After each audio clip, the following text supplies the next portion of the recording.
കേരളത്തിലെ 40% 50% വോട്ടർമാർ പിന്നെ CPM-ൻ്റെ ഇടതുപക്ഷത്തിൻ്റെ ഈ പറഞ്ഞ MLA-മാരെ സ്ഥാനാർത്ഥികൾ നാമനിർദ്ദേശ പത്രിക നൽകിക്കഴിഞ്ഞു. കേരളത്തിൻ്റെ മുഖ്യമന്ത്രി ഇന്ന് രാവിലെ കൊണ്ട് നാമനിർദ്ദേശ പത്രിക നൽകിക്കഴിഞ്ഞു എന്നുള്ള അവസ്ഥയിലാണ് നിൽക്കുന്നത്. ആ സ്ഥലത്താണ് 50% 40 സീറ്റിൽ സ്ഥാനാർത്ഥിനെ പ്രഖ്യാപിക്കാതെ നിൽക്കുന്നത്. അവസ്ഥ ഒന്ന് ആലോചിച്ച് നോക്കിക്കേ. അപ്പം ഇത് ആരുടെയും കുറ്റമല്ലാന്നേ. ഇത് ഞാൻ പറയുന്നത് ഇത് VD സതീശൻ്റെ കുറ്റമായിട്ടോ രമേശ് ചെന്നിത്തലയുടെ കുറ്റമായിട്ടോ KC വേണുഗോപാലിൻ്റെ കുറ്റമായിട്ടോ പറയുന്നതല്ല. കാരണം എന്താണ്, ഇവർക്ക് ഇതിനൊരു തീരുമാനം നേരത്തെ എടുക്കാമായിരുന്നു. ഇത് ആൾക്കൂട്ട പാർട്ടിയാണെന്നും കോൺഗ്രസ് ഇങ്ങനെയാണ് തീരുമാനമെടുക്കുന്നതെന്നും ഏറ്റവും കൂടുതൽ അറിയാവുന്ന കേരളത്തിലെ മാധ്യമങ്ങൾക്കോ ഇടതുപക്ഷക്കാർക്കോ അല്ലല്ലോ, അതറിയാവുന്നത് കോൺഗ്രസ്സുകാർക്ക് തന്നെയാണ്. ഇതിനനുസരിച്ച് നേരത്തെ തീരുമാനം എടുത്തു പോകേണ്ടിയിരുന്നില്ലേ? നേരത്തെ എടുത്തു പോയില്ല എന്നുള്ളതാണ്. ഇപ്പോഴും നോക്കിക്കേ നിങ്ങൾ, സുധാകരൻ്റെ 7:40 ആയി കഴിഞ്ഞപ്പോൾ സുധാകരൻ്റെ അത് കഴിഞ്ഞു. അദ്ദേഹം ഞാനിതാ എനിക്ക് പാർട്ടി സീറ്റ് തരാണെങ്കിൽ മാത്രം മത്സരിക്കുക എന്ന് പറഞ്ഞു. അത് കഴിഞ്ഞിട്ട് 2 മണിക്കൂറാകാൻ പോവുക. അത് കഴിഞ്ഞിട്ട് 2 മണിക്കൂറാകാൻ പോവാണ്. ബാക്കി നമ്മളുടെ വിചാരം എന്താണ്, സുധാകരനിൽ മാത്രം മുടക്കി നിൽക്കുകയാണ്.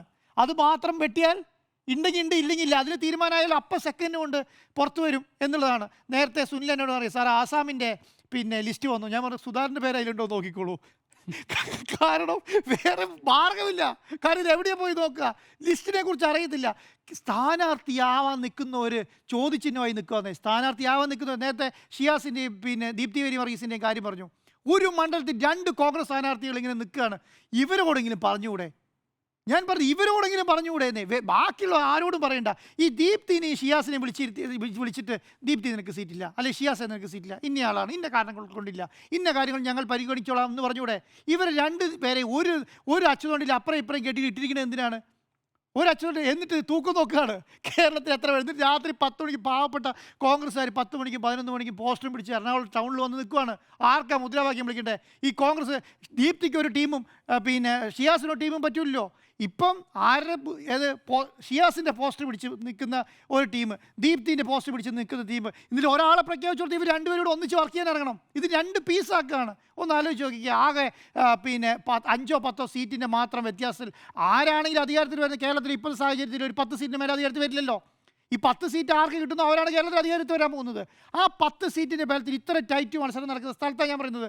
കണ്ണൂർ KPCC പ്രസിഡന്റ് അവസ്ഥയൊന്ന് ആലോചിച്ച് നോക്കിയേ. KPCC പ്രസിഡന്റ് അവസ്ഥ 4 മണിക്ക് ജാഥ നടക്കുകയാണ്, വലിയ ജാഥ പേരാവൂർ. ആ സ്ഥലം കേരളത്തിലെ ഒരു KPCC പ്രസിഡന്റിൻ്റെ ജാഥ നടക്കുന്ന സമയത്ത് ആ ജാഥ കേരളത്തിലെ ഒരു മാധ്യമങ്ങളും കാണിച്ചിട്ടില്ല. ആ സ്ഥലത്ത് സുധാകരൻ പാർട്ടി വിടുമോ എന്നുള്ള വാർത്ത പോയിക്കൊണ്ടിരിക്കുകയാണ്.